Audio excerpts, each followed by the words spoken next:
Okay, it says 7-40. Do the freshmen really have the largest backpacks, or is that just high school legend? Dellen was able to weigh a random sample of student backpacks throughout the school year. She also recorded the number of quarters of high school completed by the student who owned the backpack. So some schools, instead of semesters, they have quarters. So that's what that means. Like there's 2 quarters in a semester. So it takes 4 quarters to complete a year. Using spreadsheet software, she created the following data representations. So we have an LSRL already. We don't have to put this in our calculator. We don't have to even get out our calculator, I don't think. So there's like our line of best fit, our regression line. Interpret the slope of the LSRL in the context of this study. So remember, when they say the word context, you just want to say something about the story that goes with it. You know, like this is a story about how heavy people's backpacks are. So it's comparing the weight of a backpack to how many quarters the high schooler has completed. So it's comparing backpack weight to your grade, basically, like if you're a freshman, sophomore, junior, senior. So you could say something like that for letter A. You could say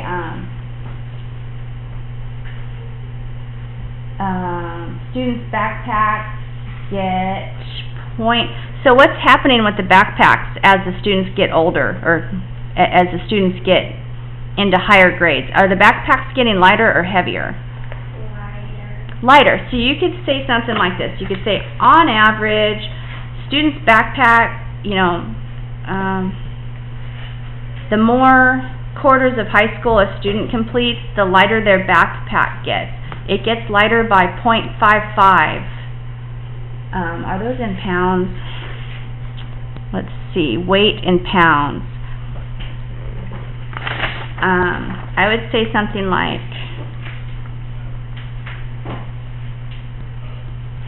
each quarter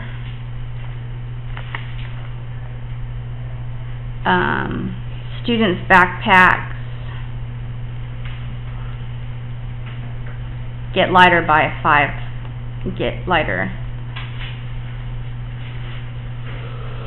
on average,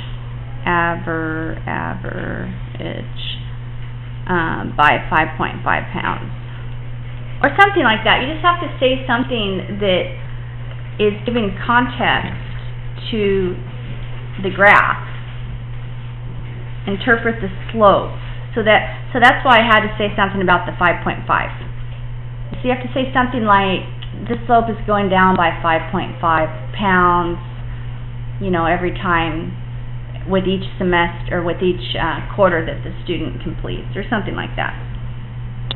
And then for letter B, it says calculate and interpret R squared. So I think we're going to have R is 0.66. So you can just do that with your regular calculator. So I'm not even going to bother putting a negative sign in there, because I know that when I square something, it turns positive anyway. So I'm just going to go 0.66 squared. And that gives me 0.4356. So all I did is went, if you want to see how I got that number, they told me R right here. They said it was negative 0.66, so you just go negative 0.66 squared, because it said find R squared. And then that's 0.4356. That's letter B. And then letter C says, what is the residual with the greatest magnitude, and what point does it belong to? Okay, residual. So there's a residual plot right here. And if you want to know its the one with the greatest, you look for the one that's farthest away from this horizontal line here. So I'm kind of thinking it's probably this one. 1, 2, 3, 4, 5, or what about this one? It's this bottom one, huh? 1, 2, 3, 4, 5, 6. It's that one right there. And that one goes with Well, I mean, it's a little bit more than negative 6, and it goes with 1, 2, 3. It's like, it's like 3 sort of negative 6. So, let's see if I can answer their question. What is the residual with the greatest magnitude, and what point does it belong to?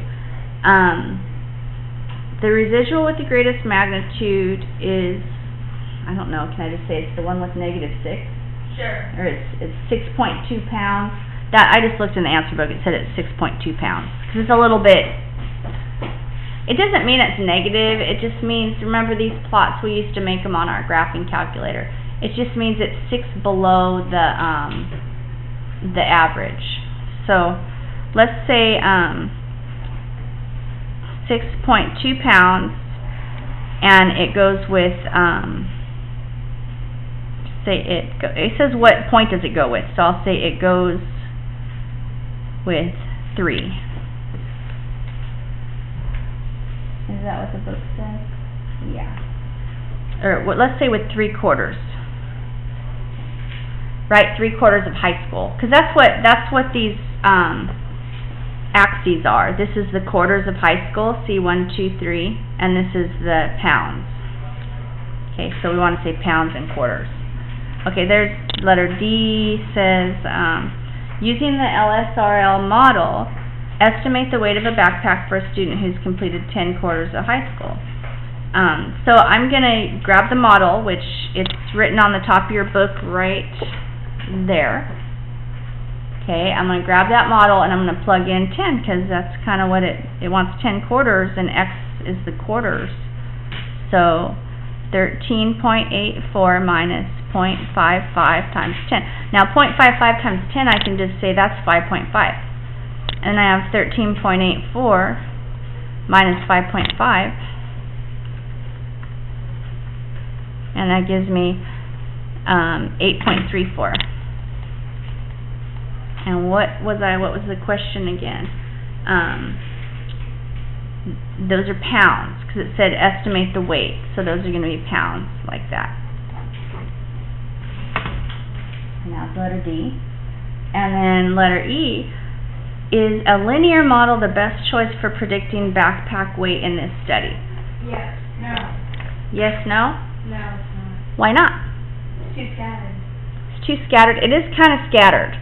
It's all over the place. It's all over the place.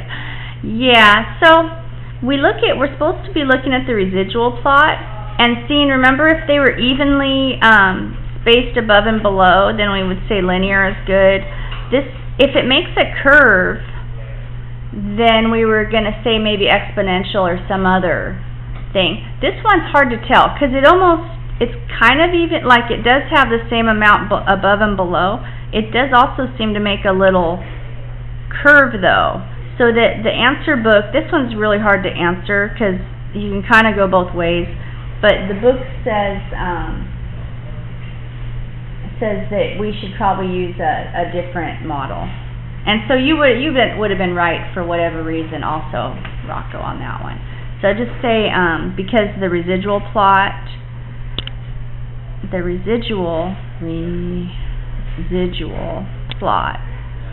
looks a little curved.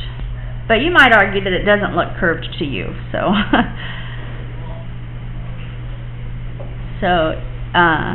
So linear is not a good model. And that's up for debate. That was 9 minutes.